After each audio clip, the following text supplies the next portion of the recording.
მიხეილ სააკაშვილს 9 წლის ვადით თავისუფლების აღკვეთა მიესაჯა. თბილისის საქალაქო სასამართლომ დიდი ოდენობით საბიუჯეტო თანხების გაფლანგვის საქმეზე მესამე პრეზიდენტს მიხეილ სააკაშვილს 9 წლით თავისუფლების აღკვეთა მიუსაჯა.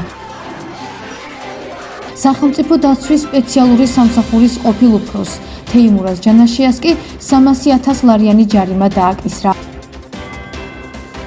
აღნიშნულ საქმეზე გადაწყვეტილება მოსამართლე ბადრე კოჭლამაზაშვილმა გამოაცხადა. პროკურატურა სააკაშვილსა და ჯანაშიას ჯგუფურად სახელმწიფო ბიუჯეტიდან 9 მილიონი ლარის მითვისებაში ადანაშაულებდა.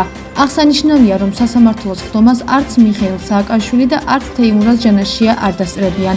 როგორც მოსამართლემ აღნიშნა, პენიტენციურმა სამსახურმა წარმოადგინა ცნობა, რითაც სააკაშვილმა დისტანციურად ჩართვა არ მოისურვა და სხდომის გადადება მოითხოვა გამოჯანმრთელებამდე.